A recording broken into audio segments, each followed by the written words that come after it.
Hello and welcome back to my channel. So today I will be talking about how I cured scalp fungi called folliculitis. I remember making a short video on this and uploaded it on Instagram a long time ago. But here is a more detailed video on how you can heal your scalp. What is folliculitis? Folliculitis is a common skin condition in which hair follicles become inflamed. It's usually caused by a bacterial or fungal infection. At first, it may look like small red bumps or white-headed pimples around hair follicles. That is, the tiny pockets from which each hair grows. The infection can spread and turn into non-healing crusty sores. Is folliculitis the same as scalp acne? Well, scalp acne refers to pimples scattered throughout the scalp, whereas folliculitis refers to infection and or inflammation around the hair follicles as defined by a dermatologist. What causes folliculitis or scalp acne? In my opinion, what caused the infection for me was stress, PCOS, that is hormonal imbalance, eating poorly and not exercising, which usually aids blood circulation. I started to notice these bumps back in 2019 and I kept experiencing them till 2020, but by 2021 it was completely gone. So I'll be sharing tips on how to get rid of these bumps if you're currently experiencing a similar situation. Bear in mind, these are strictly my opinions and what worked for me, so you must discuss with a dermatologist before taking any steps. Who knows, it may not be what you even think, and a doctor will be able to throw more light on what's going on. Here is a list of do's and don'ts regarding this infection. Following these instructions doesn't mean that they will all disappear in a few days. It will take time. Based on my experience, the bumps didn't disappear at once. They went away gradually. These methods are simple and can also be followed if you have any type of irritation on your scalp, not just folliculitis or scalp acne. I will start with the do's. Number 1, keep it simple. Stop whatever you're doing for a second or a month. I know you want it to disappear so quickly, but stop. Just stop. Instead, keep your regimen as simple as possible and your body will naturally fight the fungi infection. If possible, stop everything you are doing. Do not throw off the pH of your scalp by adding things that you shouldn't be applying to it. If you do, the acne and infection will flare up and get worse. So please stop with the concoction. 2, watch your diet. Have a food journal. Note the food you're consuming. If you suspect that a particular food item is causing this flare up, stop taking it. Then check after a month to see if there is a difference on your scalp. Are the acnes going away or still the same? You may be allergic to certain food groups and you don't even know it. 3, if you're a man, have your shaving equipment. Do not use the ones in the public salon. Instead, take yours along. Also, sterilize the equipment before and after use. For tools that cannot be fully immersed in water, spray with isopropyl alcohol before and after use. You can get one at any grocery store. 4, this advice is for my loose natural sisters. I don't use combs because I'm locked, but for my ladies who aren't, wash and sterilize your combs as often as possible. All you need to do is soak the combs and brushes in warm water and soap. Dry them properly too. Number 5, intermittent fasting. Have you ever heard of intermittent fasting? If not, please check YouTube. There are loads of people who discussed how healing it is for the body to fast from food. Hence, I am suggesting this method to you. Try to skip a meal or two every day if you can. You don't have to eat 3 times a day. You will survive. Please note, if you have a medical condition that requires you to eat please do not follow this advice. Again, remember to speak to your doctor before doing anything. Instead of eating, how about blending vegetables that can boost your immune system? There are loads of videos on YouTube that can help, that can give insight on what you can combine depending on your taste. 6. Switch to medicated or sulfate-free shampoos or baby shampoos, preferably with no fragrance, because fragrances irritate sensitive scalps. I personally switched to Nizoral and tea gel shampoos from Neutrogena. These are medicated shampoos. If you use conditioner, try not to let it touch your scalp. If it does, make sure you rinse your scalp well to remove it completely. Again, we want your scalp to be able to breathe. 7. Change your pillowcases and sleeping caps very regularly. 8. Use lukewarm water to wash and rinse your hair. If you can stand cold water, especially during the summer period, I would strongly suggest you use cold water because these bacteria thrive better in a warm environment. So using hot water doesn't help. Also, do not wait too long to wash your hair. Just like the skin on your body, you need to keep it clean. I will suggest washing your hair once a week. Your washing will probably vary based on your day-to-day activity and the rate at which your scalp gets built up from maybe sebum production, products, and dirt. 9.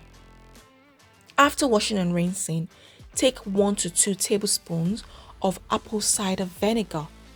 Add it to a cup of water and spray or pour it on your scalp. Wait for some minutes, then rinse off. I would not be tempted to add more than 2 tablespoons because it can cause more harm than good if you do that. So if possible, stick to 1 tablespoon. Afterwards, keep your scalp as dry as possible. This is optional because I believe that some people react negatively to apple cider vinegar. If you are one, please don't try this. But if you can stand ACV, then I'll suggest that you try it. 10. Air dry your hair and scalp if possible. Do not use a blow dryer, especially the hot setting. If you have a lot of hair, you can use a blow dryer, but only the cold setting. For someone like me, I don't even use blow dryer. 11. If you constantly exercise and sweat on your scalp, or you have the fear that washing your scalp too often will dry out your hair, but you want a clean scalp, here is a tip.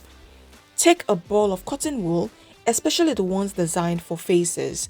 Dip it in distilled water and then gently wipe your scalp. Do this multiple times.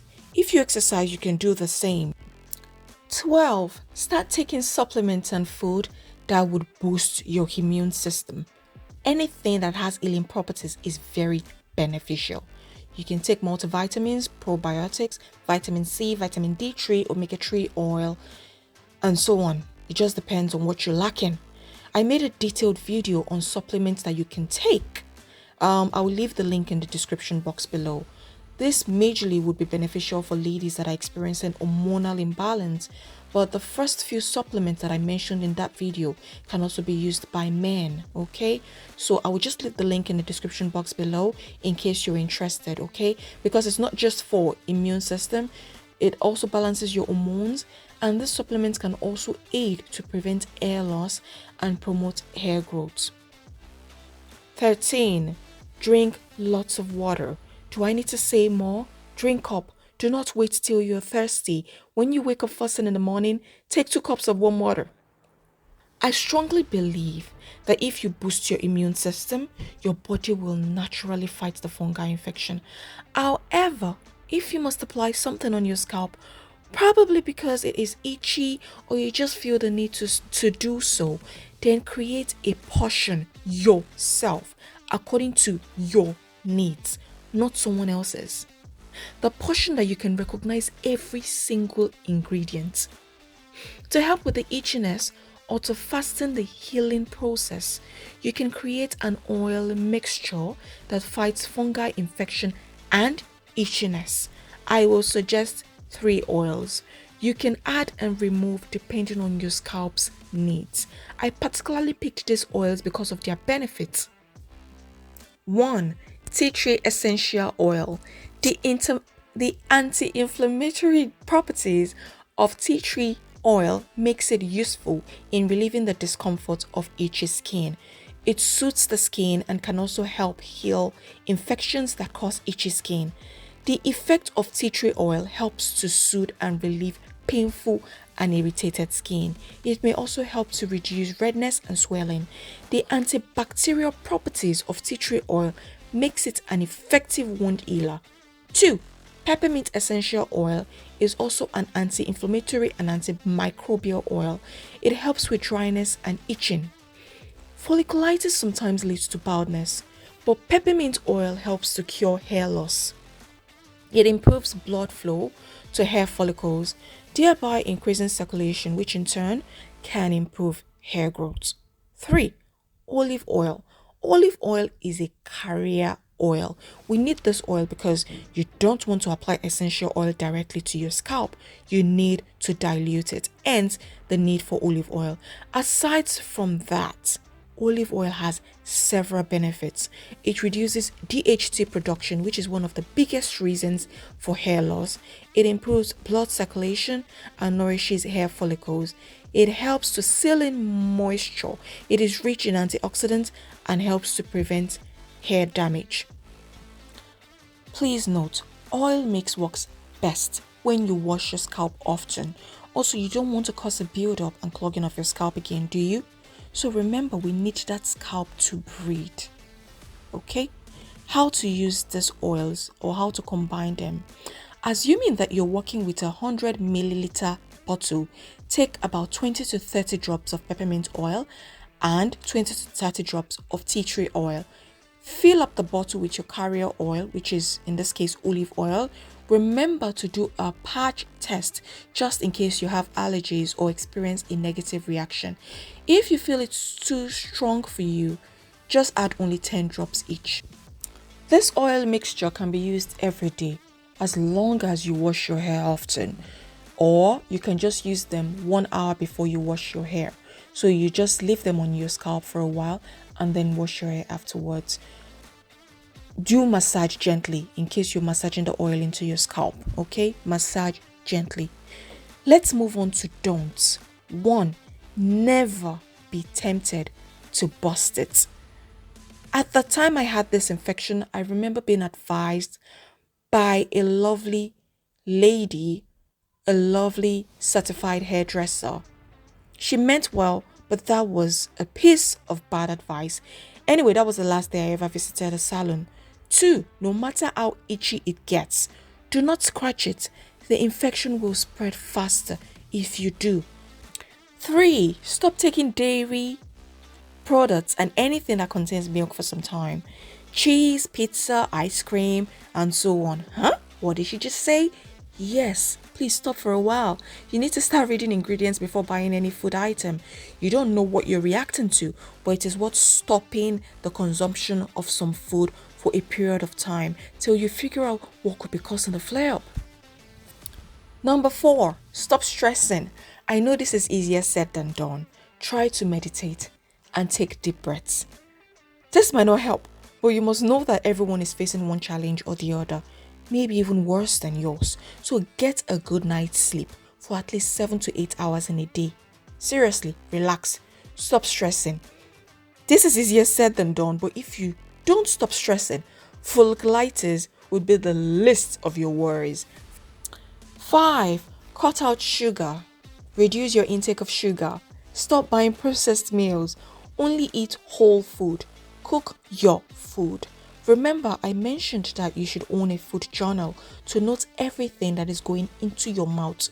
The problem with fast food is that you cannot tell the ingredients used to prepare the meals, and you need to stop for a while. 6. While washing your hair, do not use your fingernails. Use your palm on your fingers instead to wash. If you use your fingernails, there's a high chance that you would bust one acne or two, which would lead to more infection on other areas of your scalp. 7. If possible, stop applying anything on your scalp. Our mission is to unclog your scalp so it can breathe. Do I still experience flare-ups?